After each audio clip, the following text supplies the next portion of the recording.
ርዕስ አድርጌ ያስኩት የእረኛውና የበጉ የዘላለም ጉዞ ይላል። ክብር ለኢየሱስ ይሁን። የእረኛውና የበጉ የዘላለም ጉዞ ሃሌሉያ። እዚህ ላይ እንግዲህ ዛሬ ሁላችሁም የምታውቁትን ክፍል ነው መነሻ አድርገን የምንሄደው። ከህፃናት ጀምሮ ሁሉም ሰው በቃሉ ሊለው የሚችል ክፍል ነው።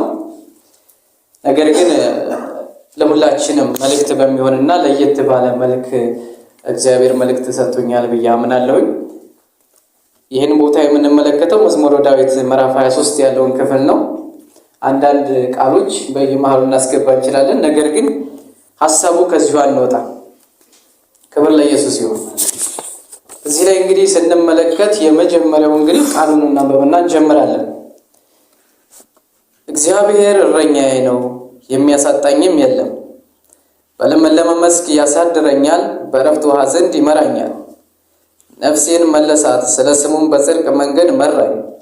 በሞት ጥላ መካከል እንኳ ብሄድ አንተ ከኔ ጋር ነህና ክፉን አልፈራም። በትርና ምርኩዝህ እነርሱ ያጽናኑኛል። በፊቴ ገበታን አዘጋጀህልኝ፣ በጠላቶችም ፊት ራሴን በዘይት ቀባህ። ጽዋዬም የተረፈ ነው። ቸርነትና ምሕረትህ በሕይወቴ ዘመን ሁሉ ይከተሉኛል፣ በእግዚአብሔርም ቤት ለዘላለም እኖራለሁ። ክብር ለኢየሱስ ይሁን። አሜን። ቃሉ የሚጀምረው እንግዲህ እነዚህ አጭር 6 ክፍሎች ናቸው። ነገር ግን እነዚህን 6 ክፍሎች በ3 ምዕራፎች ወይም በ3 ክፍሎች አድርገን የምናያቸው ይሆናል። መጀመሪያ ግን እነዚህን ክፍሎች ከፋፍለን ከማየታችን በፊት ከቁጥር 1 እስከ ቁጥር 3 በአንድ ክፍል፣ ቁጥር 4ን በአንድ ክፍል እና 5 እስከ 6 ያለውን በሌላ ክፍል አድርገን እዚሁ ላይ የምንመለከት ይሆናል። መዝሙረ ዳዊት ምዕራፍ 23ን ስንመለከት እግዚአብሔር እረኛዬ ነው የሚለውን ቃል ስንመለከት የሚያሳጣኝም የለም ይላል። ሃሌሉያ አሜን። የሚለው አጭር ኃይለ ቃል እንግዲህ ሁላችንም ስንመለከተው የመላው የመጽሐፍ ቅዱስ ሐሳብ ወይም የወንጌልን ቁንጮ በአንድ ላይ ጨምቆ የያዘ ሐሳብ ነው ብዬ አምናለሁ። እዚህ ሐሳብ ላይ ብቻ እግዚአብሔር እረኛዬ ነው የሚያሳጣኝ የለም በምትለው ሐሳብ ብቻ የእግዚአብሔር የወንጌል ሐሳብ ተጠቅልሎ ያለ ሐሳብ ነው። ስለዚህ ይህን ጥቅል በጥቅል ውስጥ ከሌሎች የመጽሐፍ ቅዱስ ጋር አያይዘን የምንመለከት ይሆናል። የመጀመሪያው እንግዲህ እግዚአብሔር የምትለውን ቃል ማየት ፈልጋለሁ። እግዚአብሔርና እረኛዬ የሚለው ሐሳቦችን እየብቻ እንመለከታቸው። እስኪ እግዚአብሔር የሚለው በአዲሱ መደበኛ ትርጉም ያህዌ ይለዋል። እርሱ የእረኛው ማንነት እንደሆነ በግልጽ ያሳያል። እረኛው ማን ነው? እግዚአብሔር ወይም ያህዌ። ስለዚህ ዳዊት መዝሙሩ ሲጀምር የመጀመሪያው ያደረገው በምንድን ነው የጀመረው? እግዚአብሔር ወይም ያህዌ ብሎ ነው የሚጀምረው። ስለዚህ እግዚአብሔር ወይም ያህዌ በሚለው የእግዚአብሔር የቃል ኪዳን ስም ነው የጀመረው ማለት ነው። ሲጀምር ዳዊት የጀመረው ሐሳቡን በእግዚአብሔር የቃል ኪዳን ስም ነው፣ በሌላ በማንም አይደለም። ስለዚህ መልእክቱን ወይም ይህንን መዝሙር ሲጀምር በእግዚአብሔር የቃል ኪዳን ስም በመነሳት ሐሳቡን ሲጀምርና መዝሙሩ ሲጀምር እንመለከታለን። ይህ ስም እንግዲህ እግዚአብሔር ወይም ያህዌ የሚለውን ስም የምናገኘው ብዙ ጊዜ እግዚአብሔር ማን ነው የሚለውን ጥያቄ እናነሳለን። ሙሴ በአንድ ቦታ ላይ እንመለከታለን። በሆነ ተራራ ላይ ሳለ እግዚአብሔር በዛ በቁጥቋጦ ነበልባል ውስጥ በተገለጠለት ጊዜ አንድ ነገር ይናገራል። ሙሴ ወደ ላከኝ ወደ እስራኤል ሕዝብ ስመለስ ማን ነው የላከህ ቢሉኝ ማን እላለሁ? እግዚአብሔር ወይም ያህዌ ብለን የምንጠራው ግን አንድ ነገር ይላል፣ ያለና የሚኖር እርሱ ምን አለኝ? ላከኝ። እግዚአብሔር ወይም ያህዌ ብለን የምንጠራው ራሱን በሆነ ስፔሲፊክ ነገር መግለጥ አይችልም። ያለ ነው ደግሞ ምን ነው? የሚኖር ነው። ሃሌሉያ። ይህ አምላክ ነው እንግዲህ ለሙሴ የላከው። ክብር ለኢየሱስ ይሁን። ይህን አምላክ ነው ዳዊት መጣና እግዚአብሔር እረኛዬ ነው ብሎ ጀመረ። ማን? ያ ያለና የሚኖር አምላክ ማን ነው አለ? እረኛዬ ነው። ክብር ለኢየሱስ ይሁን። ስለዚህ ይህንን ሐሳብ ስንመለከተው የመጀመሪያው የምናገረው ኢየሱስ አዲስ ኪዳን ላይ መጣና በዮሐንስ ወንጌል 8:58 ላይ ሁላችሁም የምታውቁት ቃል ነው። ጥቅሱን ያዙት። ኢየሱስ አንድ ነገር ነው የሚናገር። ፈሪሳውያንና አይሁዶች መጥተው በጠየቁት ጊዜ አንድ ነገር ብቻ ይናገር፣ አንተ ማን ነህ? ወይም እዛ ቦታ ላይ እነሱ እየፈለጉ ያሉት ስለ አብርሃም እያገነኑ ይናገራሉ፣ ስለ አብርሃም ማንነት ይናገራሉ። እርሱ ግን አንድ ነገር ነው የሚላቸው ባጭሩ፣ አብርሃም ሳይኖር እኔ ምን ነበርኩ። ስለዚህ ኢየሱስ ምንም ነገር አይደለም ያወራው፣ አብርሃም ሳይኖር ነበርኩኝ፣ አብርሃምን እኔ እኮ አባቱ ነኝ፣ አብርሃምን እበልጠዋለሁ፣ አብርሃምን እኮ እንዲህ ነው በሱ ዘር ነው የመጣሁት ብሎ ማብራራት አልፈለገም። ከአብርሃም በፊት ነበርኩ ካለ አብርሃም የለም አለ። እነሱ አግዝፈው የሚያዩት አብርሃም የለም። ስለዚህ እዚህ ላይ ምን እየተመለከተው ኢየሱስ ያለና የነበረ ወደሚለው ወደዛ ወደ ሙሴ ወደ ተነገረው እዛ ነበልባል ቁጥቋጦ ውስጥ ወደ ተነገረው ቃል ውስጥ ይመጣል። ኢየሱስ ያ ነበር። ሃሌሉያ! ያለና የነበረ ብሎ ራሱን የገለጠ እግዚአብሔር ኢየሱስ ነበር። ለምን ሲባል አብርሃም ሳይኖር ነበርኩኝ ያላቸው። አብርሃምን የጠራሁት እኔ ነኝ። ስለዚህ ይህን አምላክ ነው ዳዊት መነሻ አድርጎ ሲናገር የነበረው። በዚህ መሰረት እዚህ መዝሙረ ዳዊት 23 ላይ እግዚአብሔር እረኛዬ ነው የሚለውን ሐሳብ ኢየሱስ ክርስቶስ እረኛችን ነው ወደሚለው ሐሳብ ያመጣዋል። ሃሌሉያ! ለምን ሲባል ይህ ኢየሱስ የተገለጠው ኢየሱስ ብሉይ ኪዳን ላይ ጥላ ዘመን ላይ ያለና የነበረ ነበር። ሃሌሉያ! ድንገት የተገለጠ ድንገት ለሆነ ክስተት ለሆነ ፐርፐዝ የተገለጠ አይደለም። እርሱ ያለም የነበረም ነበር። ሃሌሉያ! ስለዚህ ኢየሱስ ይህንን ካለ በኋላ ዳዊት ግን እግዚአብሔር እረኛዬ ነው ብሎ ሐሳቡን ይጀምራል። ስለዚህ ሰማይና ምድር የፈጠረ አምላክ ለአንድ ደካማ ወይም ለኔና ለእናንተ ፍጡራን ራሱን በማዋረድ እረኛ ለመሆን የፈቀደ ጌታ ነው ያለን። ሃሌሉያ! አሜን። ስለዚህ ኢየሱስ እኔ አምላካችሁ ነኝ፣ ያለና የነበርኩ ነኝ፣ ማንም ሳይኖር የነበርኩ ነኝ። ስለዚህ እኔ በዚህ ልክ ወርጄ እረኛ ልሆን አልችልም አላለም። እኔና እናንተ ራሳችን እናውቃለን። ነገር ግን በዛ ላይ አይደለም ኢየሱስ ያሰበን። እርሱ ራሱን ትቶ ይህ ምን ያሳያል? ትህትናውንና የፍቅሩን ጥግ ያሳየናል። ክብር ለኢየሱስ ይሁን። ስለዚህ ኢየሱስ የመጀመሪያው ለኛ የሆነው ነገር ምንድነው? እረኛችን ነው። ስለ እረኛ አንድ ነገር ማለት ፈልጋለሁ። በእስራኤል ባህል እረኝነት መዝሙረ ዳዊትን ሲጽፍ ወይም ዳዊት ባለበት ዘመን እስራኤላውያን ይታወቃሉ በበግ እርባታ። በግ አርቢ ናቸው፣ የሚታወቁበት አንደኛው ስራቸው። ነገር ግን በዛ ዘመን እረኛ ማለት የተዋረደ ስራ፣ ከሁሉም ዝቅ ያለ ስራ። ያንን እረኝነት ግን ለዳዊት ተሰጥቶታል። ዳዊት ለምን በልጅነቱ እረኛ ሆነ ምናምን የሚለውን ሐሳብ ሌላ ትምህርት ነው። እርሱን አንነጋገርም። ለምን ሲባል በእስራኤላውያን ባህል የእስራኤላውያን የአየር ንብረት ወይም የአካባቢ ሁኔታ ምንድነው? ሁላችሁ እንደምታውቁት መካከለኛው ምስራቅ በጣም ደረቅ ነው፣ ለምለም አይደለም። ስለዚህ የአካባቢ ለምንድነው ለበጎች ምግብ ፍለጋ ሩቅ ቦታ ይኬዳል። አሁን እኛ አፋር ቦታ ላይ እንዳይለኝ ያላችሁ ዘላኖች ወይም እነዚህ ከብት ይዘው እንደሚዞሩ ሰዎች የእስራኤል የበግ ጥበቃ እንደዛል። ስለዚህ ዳዊት በልጅነቱ ለምን ወጣ? እሱ ሌላ ትምህርት ነው። ነገር ግን አንድ ነገር ማወቅ ፈልገው በዛ እድሜው ዳዊት አንድ ነገር ይዟል። ስለ እረኝነት የሚያውቀው ነገር አለ። ገና እሱ ሕፃን ባለበት ዘመን እረኛ ምን እንደሆነ ያውቃል። ስለዚህ እንደኛ ሀገር ወጣ ብላችሁ አሰማርታችሁ ጠብቃችሁ እንደምትመለሱበት አይደለም። የእስራኤላዊ የአየር ንብረት ወይም አካባቢው ለቀናት ወይም ለወራት ለሳምንታት ወጥተው ለረጅም ጊዜ ከነሱ ጋር ሊቆዩ ይችላል። ስለዚህ በዛ በቆዩበት ቦታና በሚንቀሳቀሱበት ቦታ ብዙ መስተጋብርና ብዙ ተግዳሮት አለባቸው። ስለዚህ ያንን እረኝነት የሚለውን የተጸየፈ ሙያ ኢየሱስ ግን ምን መርጦት እረኛችሁ ነኝ አለ። ሃሌሉያ! ለምን? እኛ ያይመጥነን፣ እርሱ ግን እንዲመጥነን አድርጎ እርሱን ራሱ ዝቅ አድርጎ ትህትናና ፍቅር አሳየን። ክብር ለኢየሱስ ይሁን። እንግዲህ እግዚአብሔር የሚለውን ሐሳብ ከየት መጥቶ ኢየሱስ ጋር እንደደረሰ ወይም ኢየሱስ ያለና የነበረ እንደሆነ ካየን እረኛ የምትለውን ቃል እንመልከት። እዚህ ላይ ምንድነው የሚለው? እግዚአብሔር እረኛዬ ነው። አጭር መልእክት ነው የሚናገረው። ምንድነው የሚለው? እረኛዬ። ዳዊት ሲናገር እግዚአብሔር የእስራኤላውያን እረኛ ነው ወይም የሁላችን እረኛ ነው ወይም እግዚአብሔር እረኛ ነው የሚል ቃል አይደለም የተናገረ። እግዚአብሔር ምኔ ነው? እረኛዬ ነው። አሁን የሁላችን እረኛ ማን ነው? ኢየሱስ ነው። ዳዊት ግን እንደዛ አይደለም እያወራ ያለው። እስራኤላውያን እግዚአብሔር የጠራቸው ሕዝቦች ናቸው።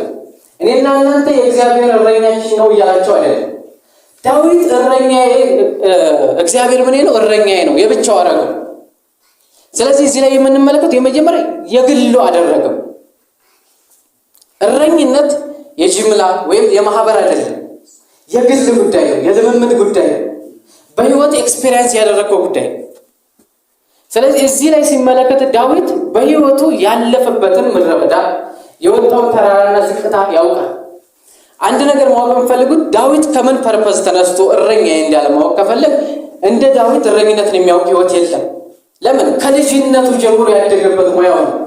ለምን ስትሉ እኛ በዚህ ዘመን ከልጅነታችን ገብተን ከአንደኛ እስከ ሁለተኛ ክፍል ተምረን ምናምን እያለ እንዳሳደግነው ህይወት ዳዊት ኤክስፔሪየንስ ያደረገው ዲግሪ ወይም ከፍተኛ ፒኤችዲ ወይስ ምንድነው? እረኝነት ነው። እረኝነትን እንደ ዳዊት የሚያውቀው የለም። ስለዚህ እግዚአብሔር እረኛዬ ነው ሲል ከሚያውቀው ኤክሰርሳይዝ እና ከሚያውቀው ህይወት ነው የተናገረው። ስለዚህ እግዚአብሔር እረኛዬ ነው የሚለውን ሐሳብ ዳዊት ሲናገር አንድ የሚያውቀው ነገር ቢኖር ዳዊት ለበጎቹ ሲል ምን አይነት መስዋዕት እንደሚከፍል ያውቃል። ለነሱ ምግብና መጠጥ ፍለጋ ውሃ ፍለጋ እንዴት እንደሚጓዝ ያውቃል። ዳዊት በምድረ በዳ ሲጓዝ የሚመጣና አንበሳና ድብ በጎቹን እንዳይወስድ የሚከፍለው ሳክሪፋይ ወይም ይሄ ምን እንበል እርግዝኛ መስዋዕትነት እሱን ያውቃል። ስለዚህ ዳዊት ያን ስለሚያውቅ እግዚአብሔር በዛ ምድረ በዳ አባትና እናቱ የረሱትን ልጅ ምድረ በዳ ላይ እንዴት አድርጎ እንዳሳደገው ያውቃል። ስለዚህ ለበጎቹ ከልጅነታቸው ጀምሮ እየተንከባከበ ያሳደጋቸውን በጎች ዳዊት ስለሚያውቅ የዳዊት አስተዳደግ ያ ነው በእግዚአብሔር ዘንድ። ስለዚህ ያንን ስለሚያውቅ እግዚአብሔር እረኛዬ ነው የኔ ነው አለ። ወሰደው ለብቻው። እስራኤላውያን እግዚአብሔር እረኛችን ነው አላላቸው፣ የኔ ነው። ስለዚህ የግሉ ጥቅሙን የግሉ አረገ። ስለዚህ እረኝነት ምንድነው? የግላችን ነው። እንደ ቤተ ክርስቲያን፣ እንደ ቡድን፣ እንደ ሀገር፣ እንደ ቤተሰብ የምንወስደው ጉዳይ አይደለም። እንዳገኘነው ኤክሰርሳይዝ እና እግዚአብሔርን እንደገባን እግዚአብሔርን እንደተቀበልነው እረኝነት እሱ ነው። ስለዚህ በህይወታችን እረኛችን የሚሆነው እግዚአብሔር ኢየሱስ እረኛችን የሚሆነው እኛ እንደተቀበልነው ኤክሰርሳይዝ እንዳደረግነው። ስለዚህ በህይወታችን እረኛችን ኢየሱስ እንደሆነ ማወቅ አለብን። ክብር ለኢየሱስ ይሁን። እረኛና በግ ያላቸው ትስስር እጅግ ጥብቅ እንደሆነ አሳየዋችሁ። በጉ ያለውን እረኛው ምንም ሊያደርግ አይችልም።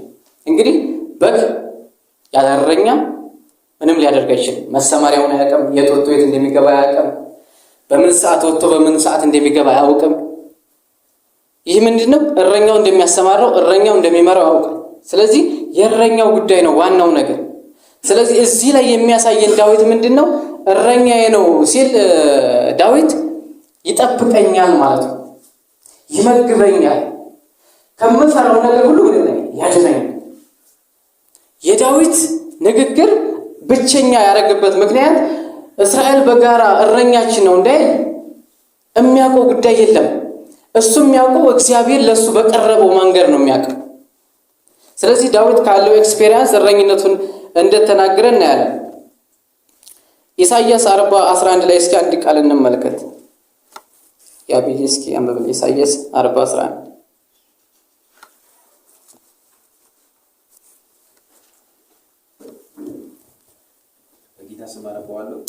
መንጋውን እንደረኛ ያሰማራል፣ ጠቦቶቹን በክንዶቹ ሰብስቦ በብብቱ ይሸከማል፣ በብብቱ ይሸከማል፣ የሚያጠቡትንም በቀስት ይመራል።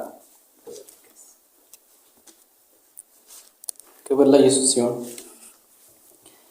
እዚህ ላይ የሚናገረው እንግዲህ እግዚአብሔር ለኛ ያለውን ወይም ኢየሱስ ለኛ ያለውን የጥበቃ መንገድ ነው የሚያሳየው። ስለዚህ አንድ እረኛ ለበጎቹ ያለውን እንክብካቤ ካሳየ በኋላ በዛ መንገድ እግዚአብሔር ለኛ ያለውን ጥበቃ ያሳየናል። ስለዚህ ይህ እግዚአብሔር እኛን በቅርብ እንደሚንከባከበን፣ ከደከምንበት እንደሚያግዘን፣ ከዛልንበት እንደሚያወጣን የሚያሳይ ክፍል ነው። ገላትያን 2:20 ላይ ስንመለከት ደግሞ ጳውሎስ አንዲት ቃል ይናገራል። እኔ አንብቤውላ ሙሉ ሐሳቡን ሳይሆን ስለ እኔ ራሱን ሰጠ የምትል ቃል ይናገራል መሃል ላይ። እዚህ ላይ ነገራችሁ እንፈልገው ጳውሎስ ለራሱ ኢየሱስን የራሱ ሲያደርገው እንመለከታለን። ኢየሱስ ለማን ነው የሞተው? ለሁላችን ነው አይደል? ነገር ግን ጳውሎስ የራሱ ያደርገዋል።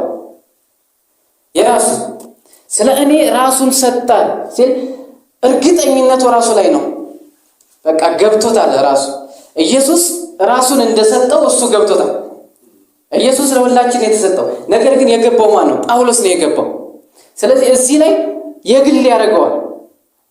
አንዳንዴ ህይወታችን ካለን ከክርስቶስ ጋር ያለን ቁርኝነት የግል የምንለው ጉዳይ ይኖረናል። ስለዚህ ጳውሎስ ስለ እኔ ራሱን ሰጠ።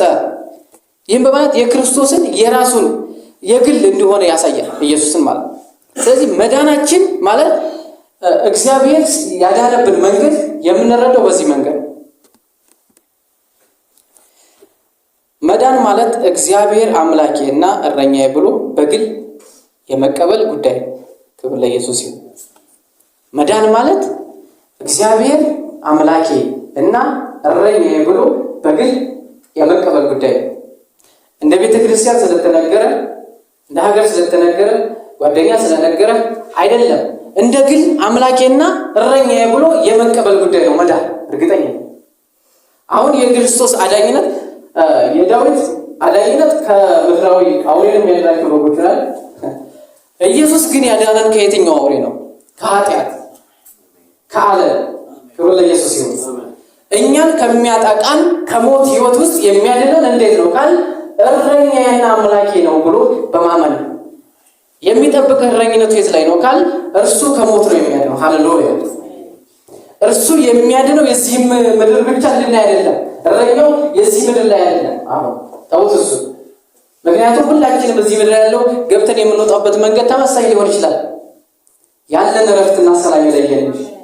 ነገር ግን እግዚአብሔር በክርስቶስ እረኝነት የሰጠን ከዛ ከሞት አጥፊ ከሆነው አዳነ። ሃሌሉያ።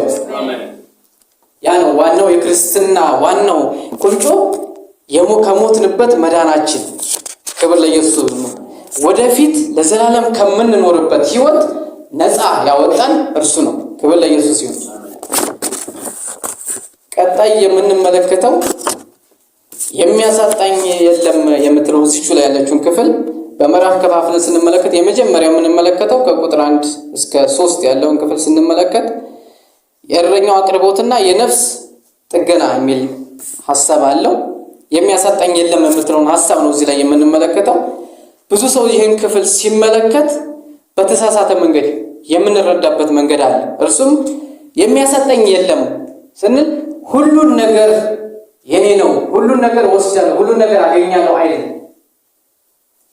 ምድር ላይ እንደምናየው ቁሳቁሱ ሁሉ ነገር የኔ ነው፣ ያም የኔ ነው፣ የኔ ነው አይደለም። ወንጌል እሱ አይደለም። ኢየሱስ እዚህ ላይ እየተናገረ ያለው ዳዊት የሚያሳጣኝ የለም ማለት የመጀመሪያው ሐሳብ ከእረኛው ውጭ ያለው ነገር አያስፈልገኝም የሚል ሐሳብ ይዘ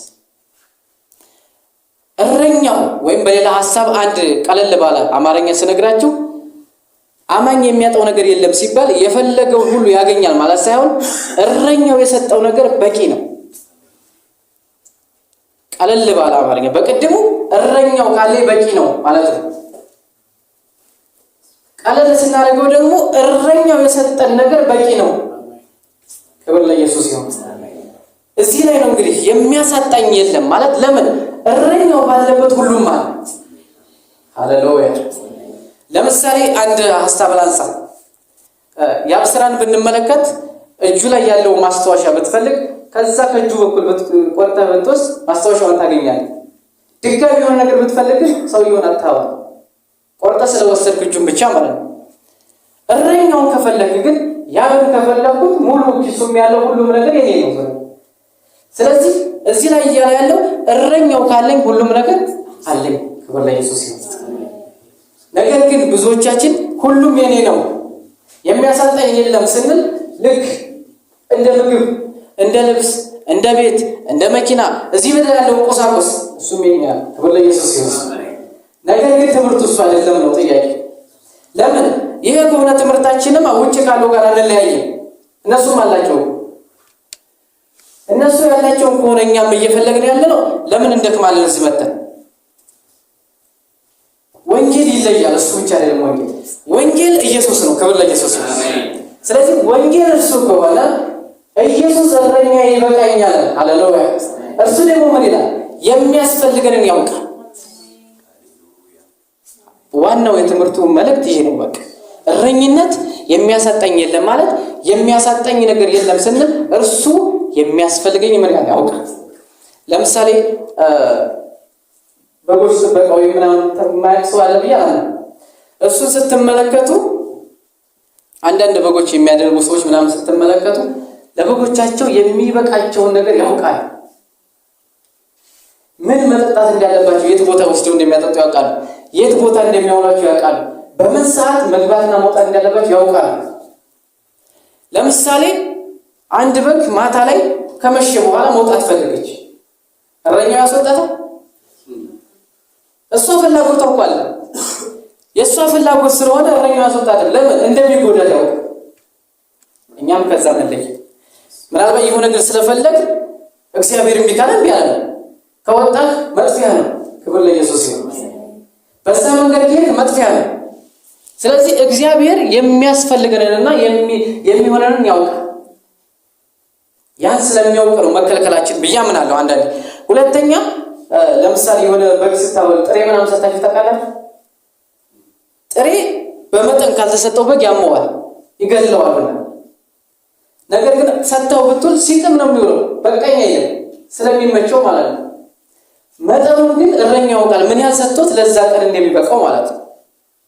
ስለዚህ አንዳንድ ነገሮች እኛ ኤክሰስ ስንፈልጋቸው የሚገርም ነው ይችላል። ስለዚህ አንዳንድ ጊዜ እረኛው የሚሰጠን ነገር በቂ ነው ስንል በቂ ነው። መልእክቴ የገባችሁ ይመስለኛል። ክብር ለኢየሱስ ይሁን። ይህን ቃል ሁለተኛ የምንመለከተው በለመለመ መስክና በረፍት ውሃ ዘንድ ይመራኛል የምትለውን ሐሳብ ቁጥር 2 ላይ ያለችውን ሐሳብ እንመለከታለን። ይህን ሐሳብ ስናነሳ የኤደን ገነትን ነጸብራቅ የሚመስል ነገር አለው። እግዚአብሔር መጀመሪያ ሰውን ሲፈጥረው ኤደን ገነት ላይ ያለውን ሕይወት ይመስላል። እዛ ላይ እግዚአብሔር ሁሉ ነገር ፈጥሮ በለመለመ ቦታ ላይ ደስ በሚል ሳቅ፣ ደስታ፣ ፍርሃት በሌለበት ቦታ ላይ ሰውን አስቀመጠው። ምንም በሌለበት ቦታ ላይ ማለት ነው። እዛ ቦታ ላይ በሆነ ጊዜ ግን የሰው ልጅ በኃጢአት ምክንያት ያንን ነገር እንዳጣው የእግዚአብሔር መገኘት፣ ሌላ ምንም አይደለም ሰው ያጣው ኤደን ገነት ላይ ያጣው የእግዚአብሔር መገኘት ነው። የእግዚአብሔር መገኘት ከሌለ ሌላው ነገር ምንድነው? ቢኖርም ደስ አይልም ነው። ለምሳሌ ከኤደን ገነት አንስቶ ሰውን ሲወስደው እዛ አካባቢ ያሉ ነገሮች የጠፋ ይመስለኝ ምንድነው? የጠፋው የእግዚአብሔር መገኘት ነው፣ የእግዚአብሔር አብሮነት ነው። እግዚአብሔር ሰውን በሚያግዝበትና ሰውን በሚንከባከብበት በዛ በመጀመሪያው ማንነቱ የለም።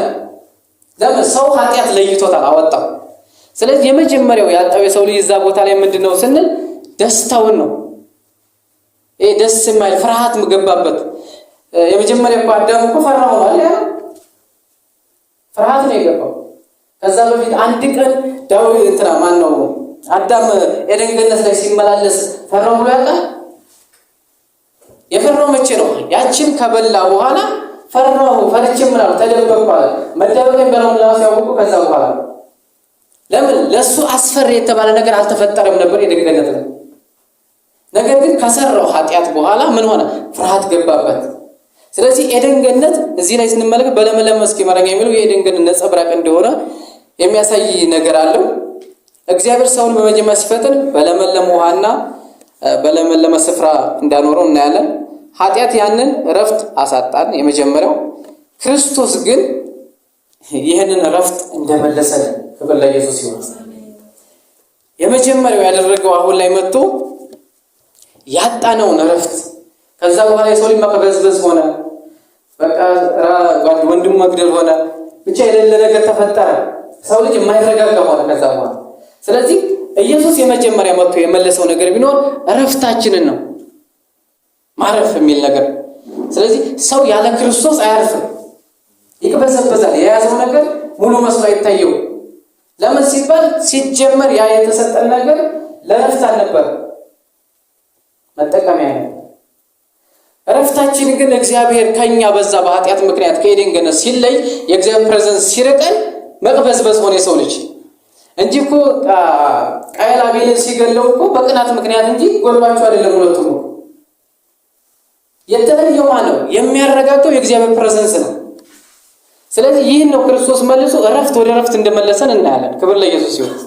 እረፍት እንዳገኘን የሚያሳይ ክፍል ነው ብዬ አምናለሁ። ሁለተኛ ስንመለከት የምናየው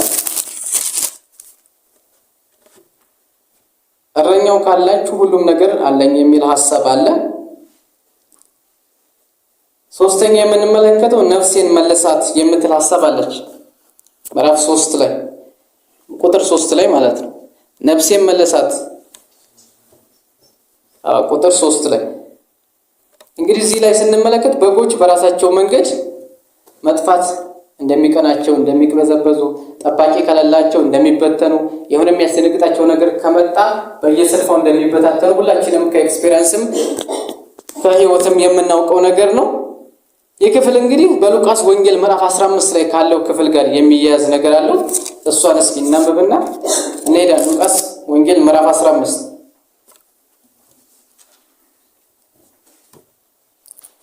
ቀራጮችና ኃጢአተኞች ሁሉ ይስሙት ወደ እርሱ ይቀርቡ ነበር። ፈሪሳውያን ጻፎች ይህስ ኃጢአተኛ ይቀበላል ከእነርሱም ጋር ይበላል ብለው እርስ በርሳቸው አንጎራጎሩ። ይህም ምሳሌ ነገራቸው እንዲህ ሲል 100 በግ ያለው ከእነርሱም አንዱ ቢጠፋ 99ን በበረሃ ትቶ የጠፋውን እስኪያገኝ ድረስ ሊፈልገው የማይሄድ ከእናንተ ማን ነው? ባገኘው ጊዜ ደስ ብሎት በጫንቃው ይሸከመዋል። ወደ ቤቱም በመጣ ጊዜ ወዳጆችና ጎረቤቶችን በአንድነት ጠርቶ የጠፋውን በጌን አግኝቻለሁና ከኔ ጋር ደስ ይበላችሁ ይላችኋል። ክብር ለኢየሱስ ይሁን። እዚህ ላይ እንግዲህ ነፍሴን መለሳት የሚለው እንግዲህ የመጀመሪያው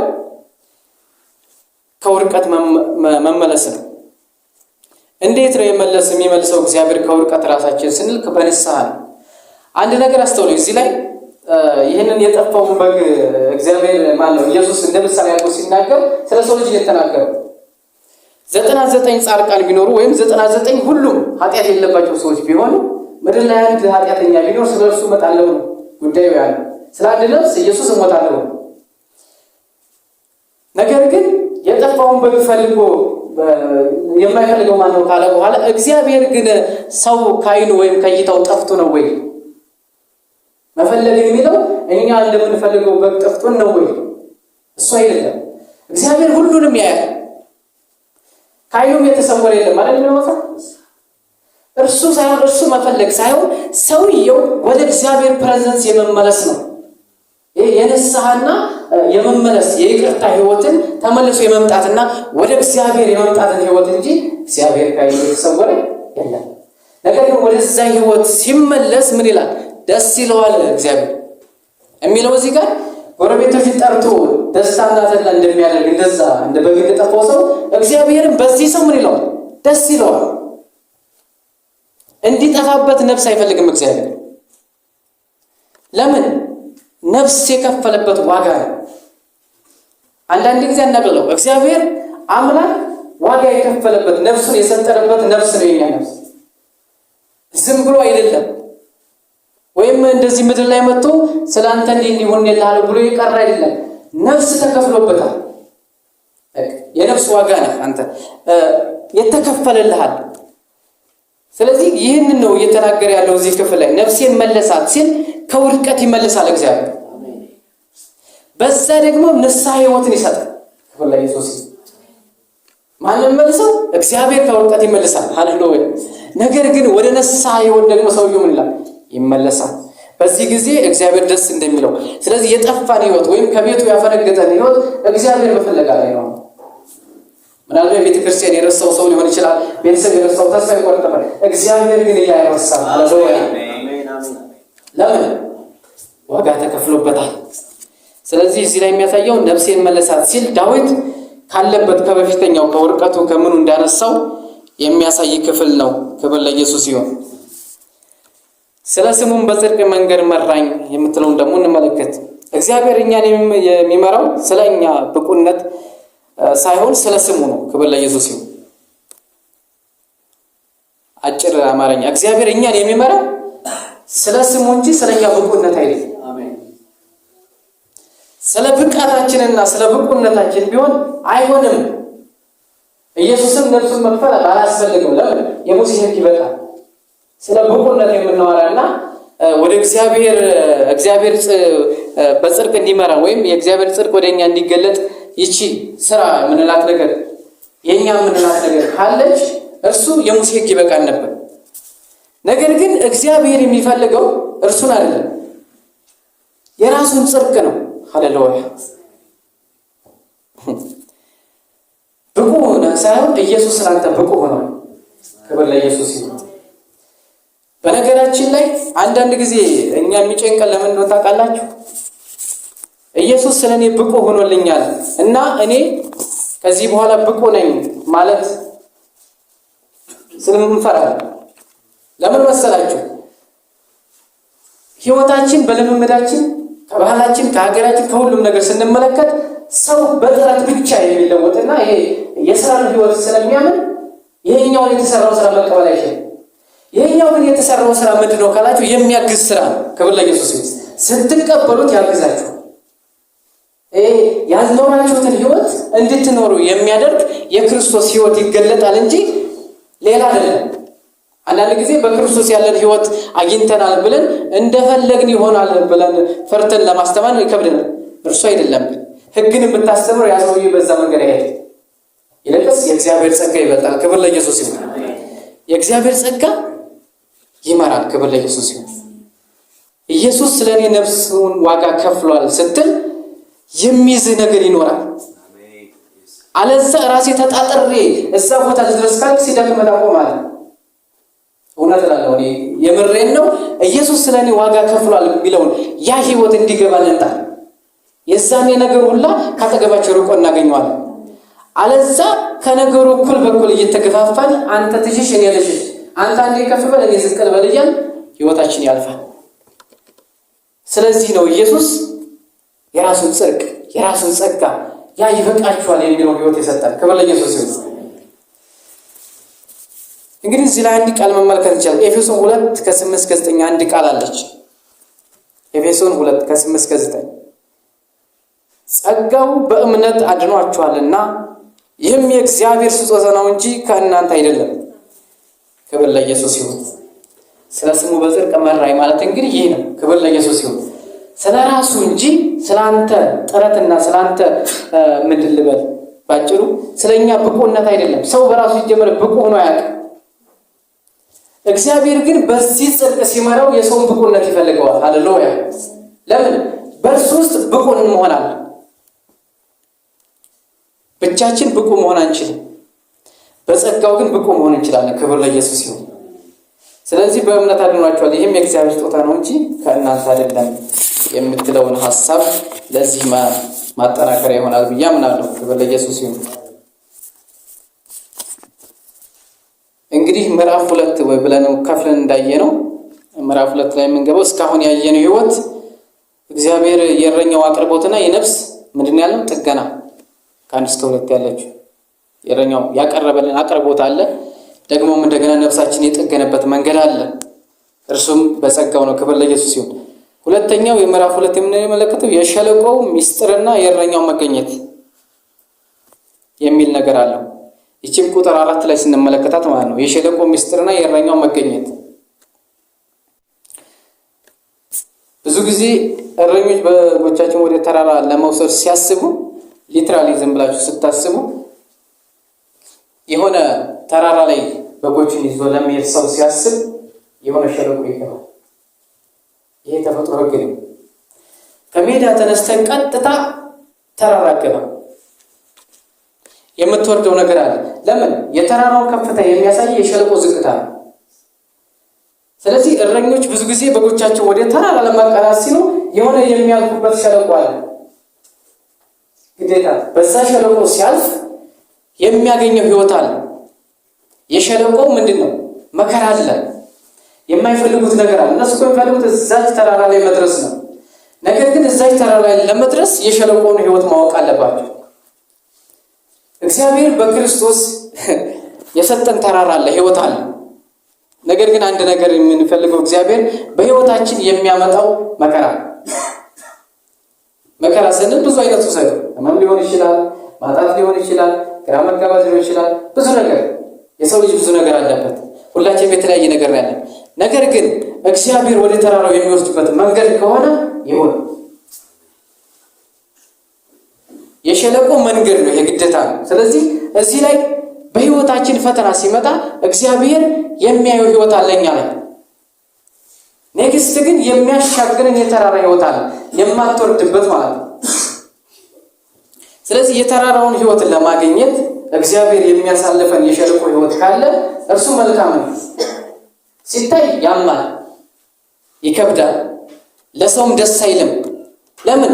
ሸለቆ ውስጥ የገባ ሰው ማንም አያየው፣ በቃ ከእይታ ተሰውሯል።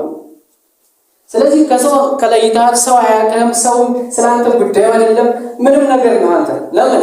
ከሰው ታረቀሃል፣ የሚታይ ነገር የለም ባጭሩ ማለት በዛ ህይወት። ነገር ግን እግዚአብሔር ያንን እያሳለፈ ያለው ወደሚታየው ተራራ ለመውጣት ፕሪንሲፕል፣ ይሄ እግዚአብሔር ፕሪንሲፕል ያለ ፈተና ዝም ብሎ እንደዛ የለም። ይሄ የእግዚአብሔር ፕሪንሲፕል በቃ መመሪያ ነው። ለሆነ ጊዜ ካልጠፋህ መታየት አትችልም።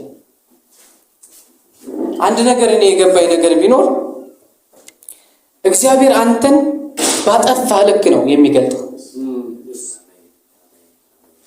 ባልጠፋ ልክ ይገልጣል። አለዛ ባልጠፋው ህይወት አትገለጥም የለም።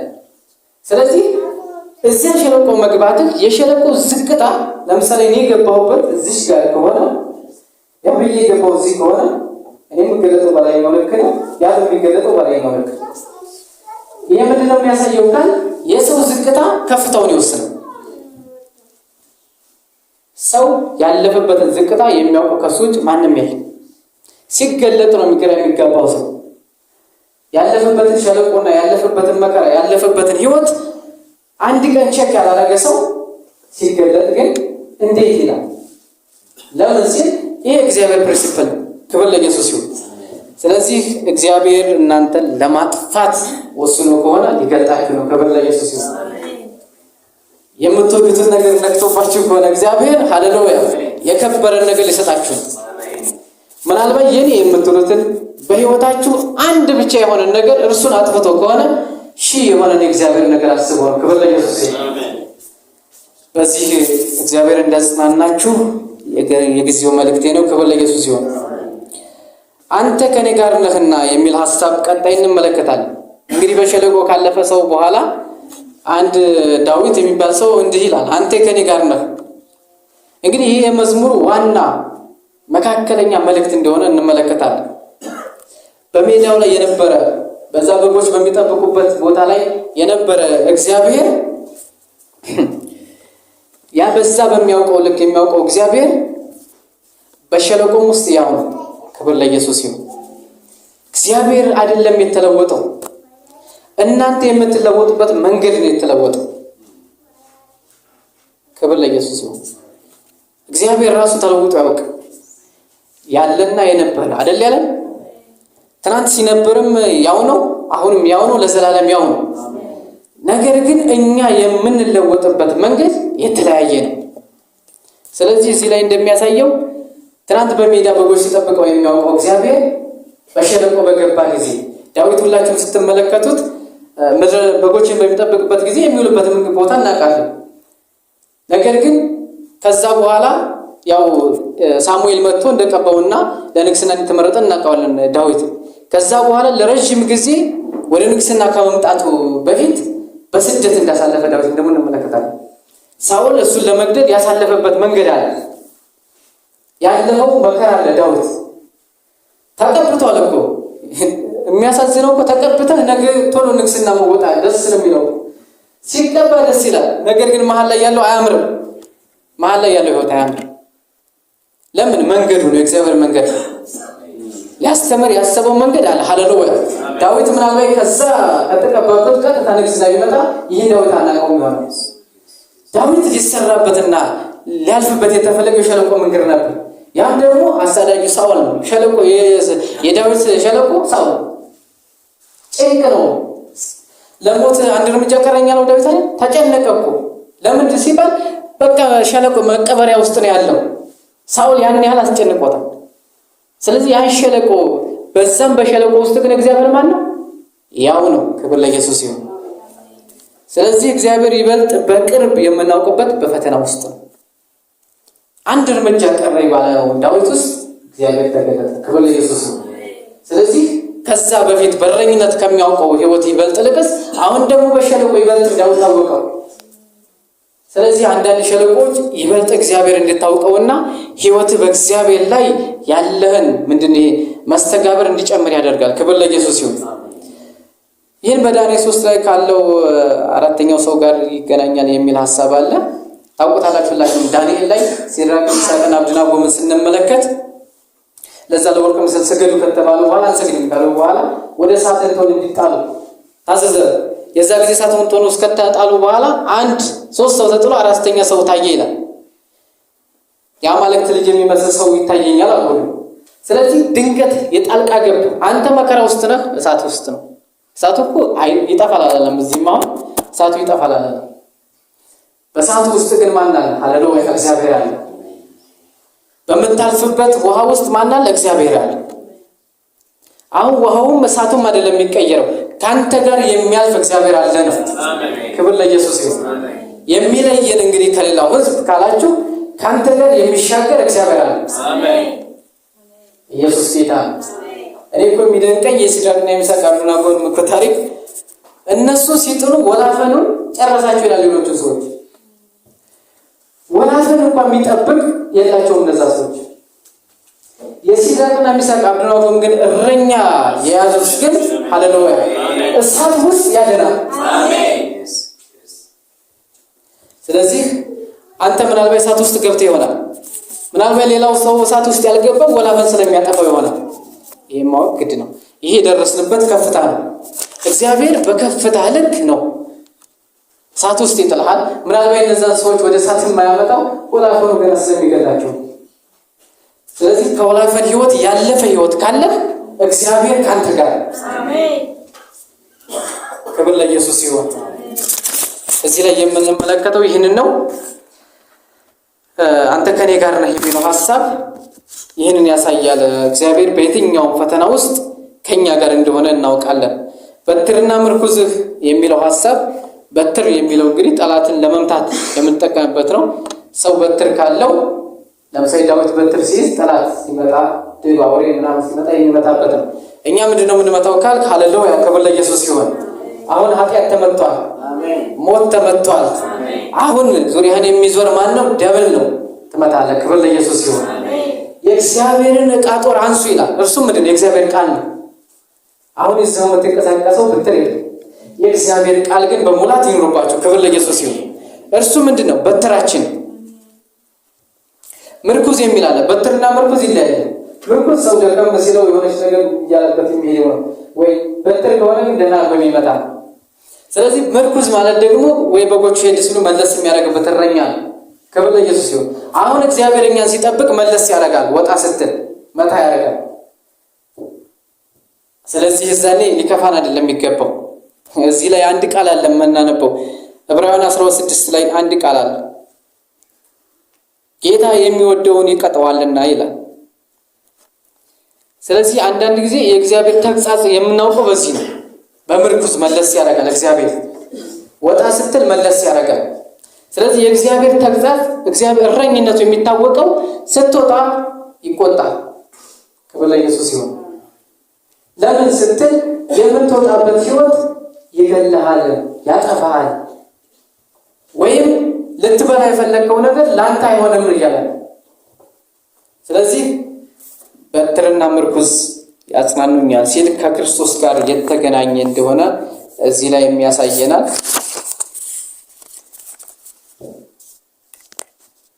ክብር ለኢየሱስ ይሁን። አሜን።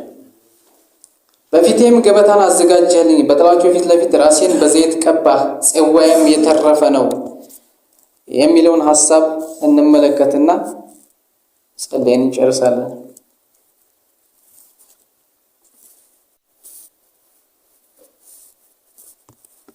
እዚህ ላይ ስንመለከት እንግዲህ የመጀመሪያው ሐሳብ የምናየው ገበታን አዘጋጀህልኝ የሚል ነው። ቅድም እንዳልኳችሁ ነው። ሰው በደከማችሁ ጊዜ ወይም በሸለቆ በገባችሁ ጊዜ ህይወታችሁ በማያምርበት ሁኔታ ማንም አያችሁ። ነገር ግን ባልታያችሁበት ህይወት የሚታይ ህይወት ይመጣል። ክብር ለኢየሱስ ይሁን። ፈልጋችሁት አይደለም፣ ይታያል። ያ ሸለቆ የደበቀው ህይወት የነገርኳቸው ተራራ ይገልጠዋል። በሸለቆ የሚቀር ህይወት የለም። ጉዞ ወደ የት ነው? ወደ ተራራ ነው። ነገር ግን ማለፊያው ምንድነው ስትሉ ሸለቆ ነው። ዳዊት እያለፈ ያለበት ያ ምድረ በዳ ወደ 5 ነው ምናምን ምድረ በዳዎችን ሂዷል። እነዛን ሲያልፍ ሳውል ሲያሳድደው ወደ የት እየመጣ ነው? ወደ ንግስና ቦታ እየመጣ እኮ ነው ዳዊት። ነገር ግን ሲያባረረው ሲያሳድደው ማንም ንጉስ ይሆናል ብሎ መጠበቅ ራሱ ይከብዳል። ለምን? ዛሬ ነገ ይሞታል የሚል ህይወት ነው። ዳዊትም በዛ ባለበት ሁኔታ ውስጥ ወደ ንግስና የመምጣት ሐሳብ ይኖረዋል ብዬ አላስብም። ያለበት ሁኔታ እግዚአብሔር ግን በዛ ሁኔታ ውስጥ ወደ ከፍታ እያዘጋጀ ያኔ ክብር ለኢየሱስ ይሁን። ታላቅ ንጉስ ሆነ። ክብር ለኢየሱስ ይሁን። ስለዚህ በህይወታችን እግዚአብሔር የሚያሳልፈን መንገድ ስለሚመጣው ተራራ ትልቅ መውረጃ ነው። ያ የወረድክበት ህይወት የሚመጣው ህይወት የሚገልጥ ነው። ኢየሱስ ክርስቶስ ጌታ ነው። እንግዲህ አንድ ነገር ማወቅ የምንፈልገው ይህ ከሮሜ 8:31 ጋር ይገናኛል። እግዚአብሔር ከኛ ጋር ከሆነ ማን ይቃወመናል ይላል። አንዳንድ ጊዜ የሚዘጋጀው ገበታ የምታልፍበት መንገድ አይደለም፣ ካንተ ጋር ያለው ማን ነው ጉዳይ ነው። እግዚአብሔር ካንተ ጋር ከሆነ ስለምትደርስበት ቦታ ማን ይቃወማል? ስለምትወጣው መከራ ማን ይቃወማል? አንተን ስለሚያስቀር ህይወት ማን ይቃወማል? ለምሳሌ ሞት አንተን ላስቀር ቢል አይችልም። ለምን? ካንተ ጋር ያለ ማን ነው? እግዚአብሔር ነው። ክብር ለኢየሱስ ይሁን። አሁን ጉዳዩ ምንድነው ስንል ከኛ ጋር ያለው ነው። ተቃዋሚ ለማምጣት ካንተ ጋር ያለው ማን ነው? አሁን ሞት ይዞን የማያስቀርበት ምክንያት ምንድነው ስትል ካንተ ጋር ኢየሱስ አለ። ስለአንተ ማን ሞቷል? ኢየሱስ ሞቷል። ካንተ ጋር ያለው ሁኔታን ያሸንፋል። ክብር ለኢየሱስ ይሁን። ስለዚህ የያዘን ኃጢአት የምንለው ያ ሞት የምንለው ዳቢሎስ የምንለው እኛ ጋር ጉዳይ የማይኖረው ካንተ ጋር ያለው ጉዳይ ስላለ ነው። ሌላ እግዚአብሔር ካንተ ጋር ስላለ ለመቃወም አቅም የለው። ስለዚህ እግዚአብሔር ካንተ ጋር በሆነ መጠን ተቃዋሚን በዛው ልክ ይቀንሳል። ክብር ለኢየሱስ ይሁን። ስለዚህ አንደኛ የመጀመሪያ የምንመለከተው ነገር ጠላታችን ኃጢአት ነው። ሁላችንም የምናውቀው ማለት ነው። የክርስቲያን ጠላት ማን ነው? ኃጢአት ነው። ሁለተኛው ሰይጣን ነው። ሶስተኛው ዓለም ነው። ምንም የለን እዚህ ጋር እኛ ጋር ክርስቲያን እዚህ ቦታ ላይ የለም። እነዚህ ግን ምንድነው ከምን የተነሳ ነው የሚፈሩ ሲባል ካንተ ጋር ካለው የተነሳ። ሰው ብቻ ከሆንክ አይፈሩም። ካንተ ጋር ካለው ግን ጋር የተነሳ ከሆነ ግን ሰው ብቻ አይደለም። አንተ የተለየ ፍጥረት ሆነሃል። በክርስቶስ ምን ሆናል? አዲስ ፍጥረት ሆናችሁ አይደል የሚለው የነበረው አይደለም፣ ያሮጌው ነገር አይደለም። ያ ከሆንክ አይፈራም። ግዛቱ የሱ ነው፣ የእርሱ ነው። ስለዚህ በክርስቶስ አሁን ከኛ ጋር ካለው የተነሳ እነዚህ ነገሮች እንደሚፈሩን እናያለን። ራሴን በዘይት ቀባ የሚለውን ሐሳብ ስንመለከት የመንፈስ ቅዱስን ቅባት ነው የሚያሳየው። በብሉይ ኪዳን በጎችን ሲጠብቁ እስራኤላውያን አንድ ሁላችሁ የምታውቁት ነገር አለ። በጎች ክብር ለኢየሱስ ይሁን። በትናንሽ ተባይና በጎቻቸው በትናንሽ በተባይን እንዳይሰቃዩ ዘይት ይቀቧቸው ነበር የሚል ሐሳብ አለ። ስለዚህ ተባዮች እንዳይበሏቸው ወይም እነሱን የሆነ መጥፎ ነገር ጎጅ እንዳይጎዳቸው ቅባት ይቀቧቸው። ስለዚህ በጎቻቸው በቅባት ይሸፈናሉ። ብዙ ጊዜ ያለ ምንድነው ሲባል ተባይ እንዳይጎዳቸው ነው። ውጭ ላይ ለረጅም ጊዜ ስለሚጓዙ ለረጅም ጊዜ ምድረ በዳ ላይ ስለሚኖሩ እንዳይጎዷቸው ያን ነገር ይቀቧቸዋል። ስለዚህ በክርስቶስ እኛ አዲስ አሁን የተሰጠን ነገር ምንድነው ሲባል መንፈስ ቅዱስ ነው። ክብር ለኢየሱስ ይሁን። በመንፈስ ቅዱስ ምን ብለናል? ተጋርደናል። ክብር ለኢየሱስ ይሁን።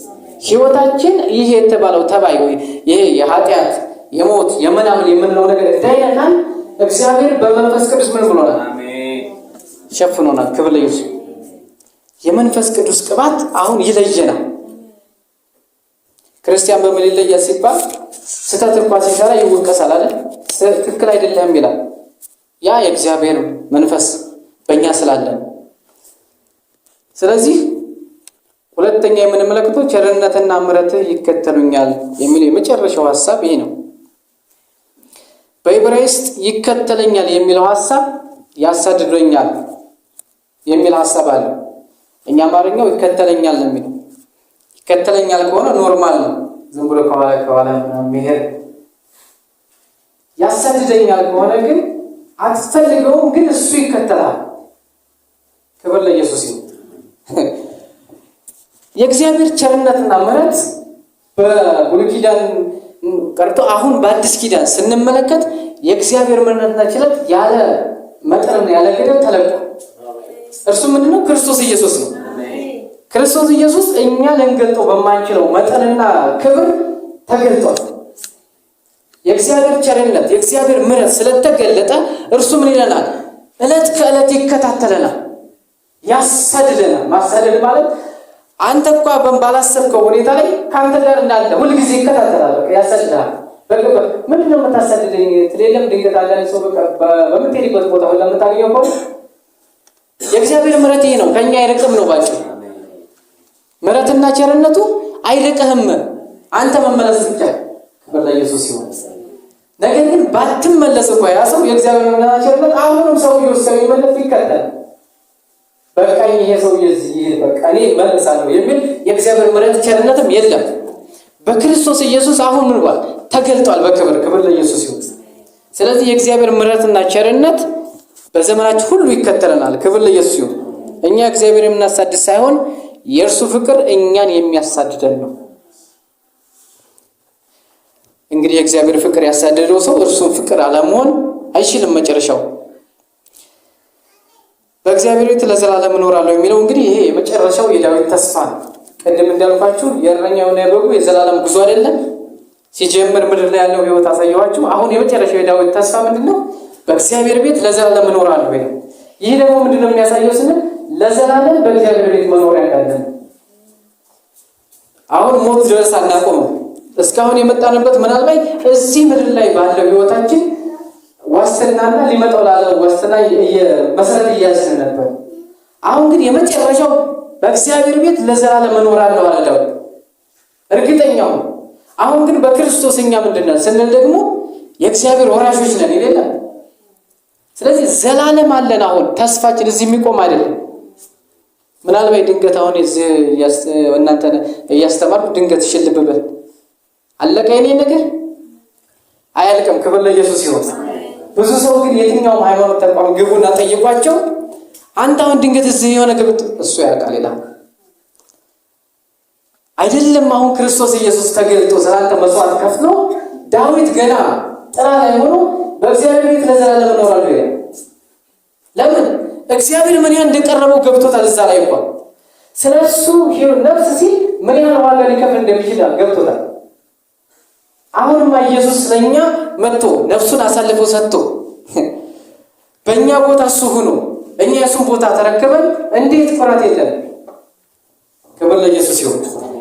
50 60 100 80 ዓመት ላይ እናቆምም። እኛ ዘላለም ሕይወት አለ። ክብር ለኢየሱስ ይሁን። የዘላለም ተስፋችን ደግሞ ማን ነው? ኢየሱስ ክርስቶስ ነው።